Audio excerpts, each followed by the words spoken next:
In the summer of 2011, as a tourist, I visited the rainforest of Borneo for the very first time. And as you might imagine, it was the overwhelming sounds of the forest that struck me the most. There's this constant cacophony of noise. Some things actually do stick out. For example, this here is a big bird, a hornbill, a rhinoceros hornbill. This buzzing is a cicada.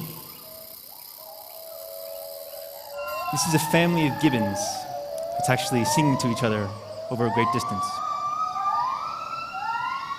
The place where this was recorded was in fact a gibbon reserve, which is why you can hear so many of them.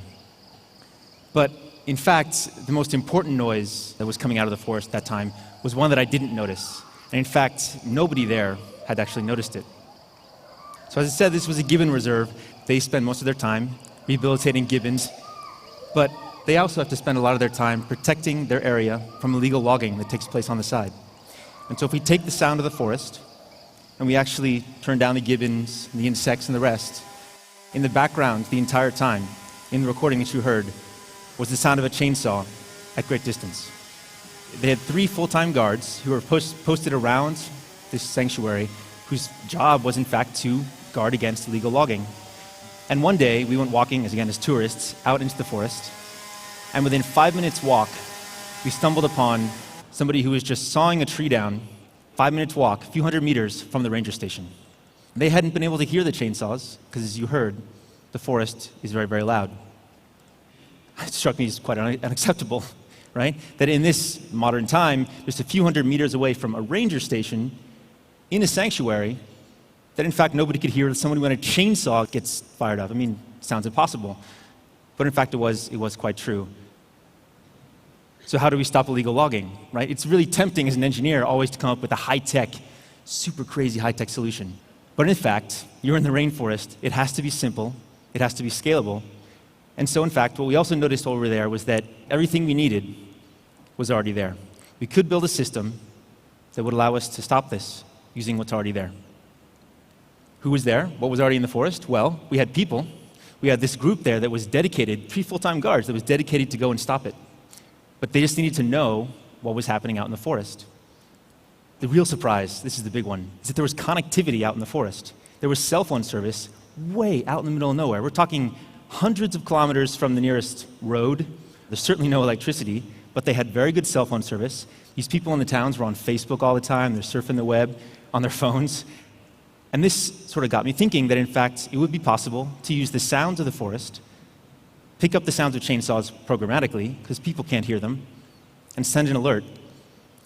But you have to have a device to go up in the trees, right? So if we can use some device to listen to the sounds of the forest, connect to the cell phone network that's there, and send an alert to the people on the ground, perhaps we could have a solution to this issue for them.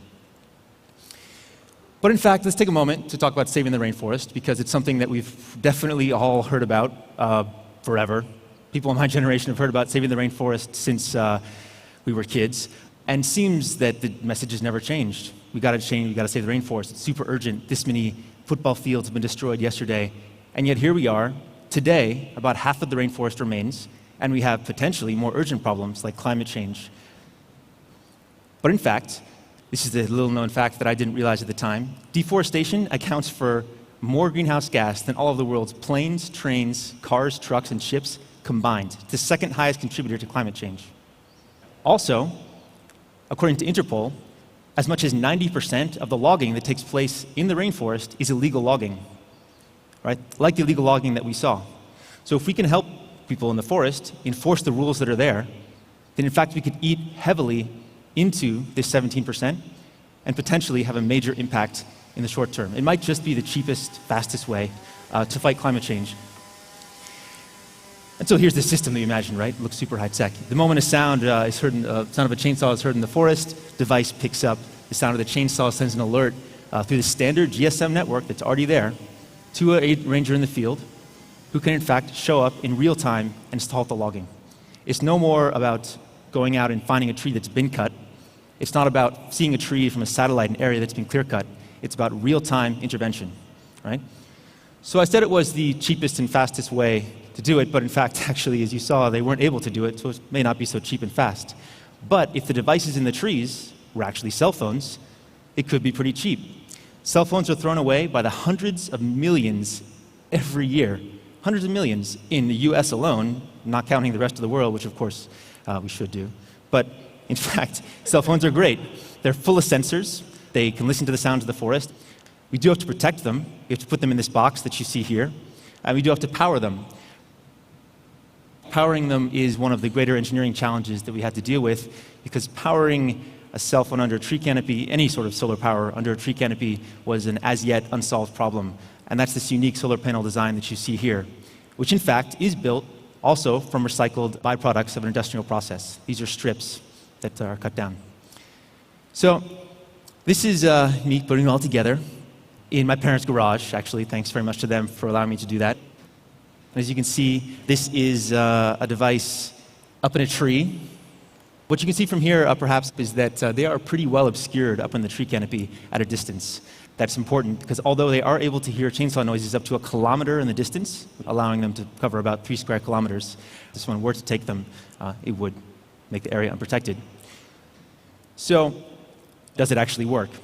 Well, to test it, we took it back to Indonesia, not the same place, but another place, to another gibbon reserve that was threatened daily by illegal logging.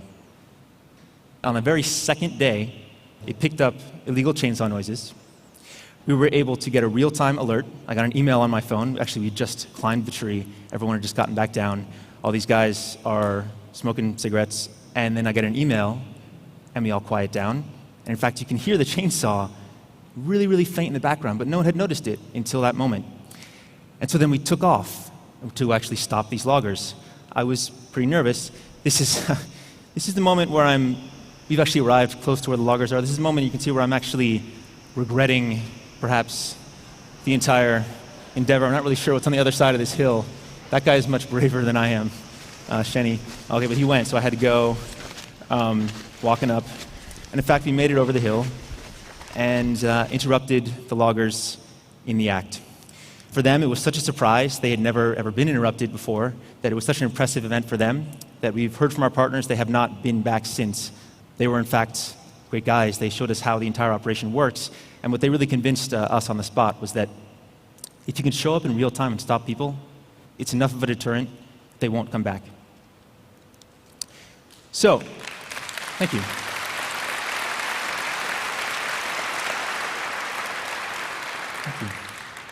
Word of this spread, possibly because we told a lot of people. And in fact, then some really amazing stuff started to happen. People from around the world started to send us emails, phone calls. What we saw was that people throughout Asia, people throughout Africa, people throughout South America, they told us that they could use it too. And what's most important, what we'd found that we thought might be exceptional, in the forest there was pretty good cell phone service. That was not exceptional, we were told. And that particularly is on the periphery of the forests that are most under threat.